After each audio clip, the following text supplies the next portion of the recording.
Hi guys, this is Tim Queen, and today we're going to talk about the 3 deadly sins on LinkedIn that you have to avoid at all costs.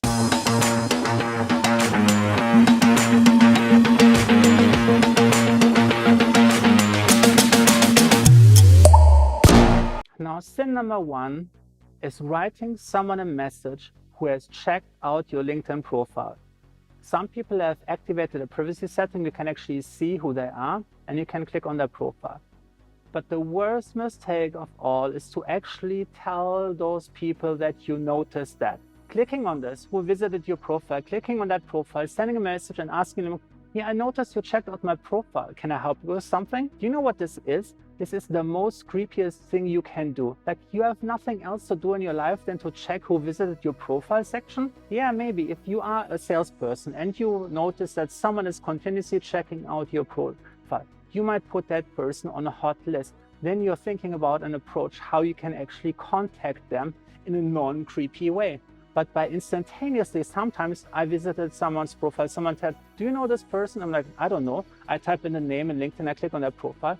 And then the person is contacting me and says like, yeah, I noticed you visited my profile. Like 5 minutes later, I'm like, what the are you like the total creep, like stalking me? Like, what do you care that I visited your profile? Did I send you a message? Did I send you a connection request? Or is there like an obvious reason why I reached out? There is no need to tell me. This is kind of like you're telling me, yeah, I noticed you were like going to the store this afternoon. And I'm like, what are you doing? Like, did you hide behind some corner, like watching me? Or did you follow me around, like looking what I'm doing? It's none of your business. Even if you saw someone, you don't have to tell them that you did. You can just find a casual, normal way how you can start a conversation. Find something that's non-creepy. The second sin is writing someone, I came across your profile and thought we would benefit from connecting. How? How would we benefit from connecting? First of all, this is just an automated message that most people send in automated tools. So that tries to say something generic that always seems to sound true. But in reality, it's not. How would we benefit? Is there something specifically how we would benefit from connecting? You must have thought about it. Why did you send me a connection request? Was there something how I can help you? Is there something how you can help me? Is there like a situation where you could introduce someone to me? Did you read one of my posts and you could make a contribution that might be useful for me? Maybe you have some information that might help me solve a specific problem and you want to start a connection. Then why not mention the specific? By just saying, I thought we could be of mutual benefit to each other, it doesn't mean anything. Maybe if we talked and we have met like a couple of times, maybe we would discover there would actually be something we might be able to collaborate on, or we might be able to work together. But you don't know that yet. And just making a presumption that we would be benefit is just a big lie. So don't go around saying this. Either you have something specific to mention how we would be of benefit, or you have something to propose where you could say, hey, I noticed I could help you with this because I'm looking also for someone who could help me with this. Maybe that could be something how we could collaborate. Then it's something specific. You actually show you spent the time to think about what you're writing before you're writing it. And you actually wrote a manual message instead of using a mass message tool to automate your LinkedIn.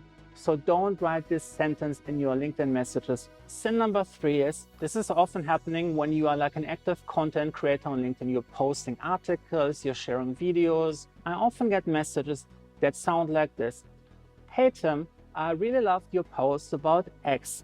Here's my life story. Then you get like this blob of text where they tell you all about them and their problem and their business situation. And then they ask you, how would you solve this to me?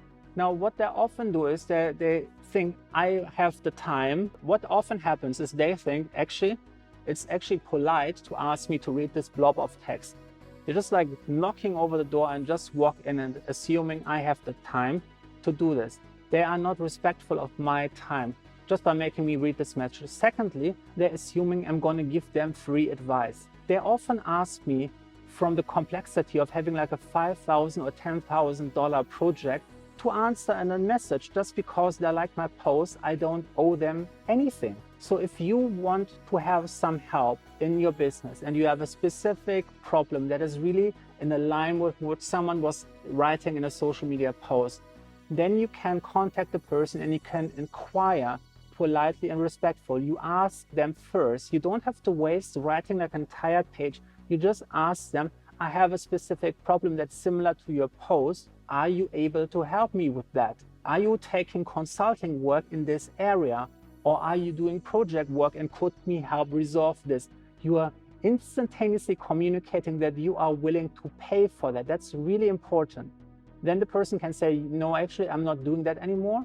Or I can recommend you someone who can actually execute this specific part. And then you have made a valuable message to me, and I can write you something of value back. So first of all, we establish if that's actually something I can help you with. And you assuming that you have to pay for that. You don't come across asking for something for free. This is the most impolite thing you can do. You always offer to pay for something first.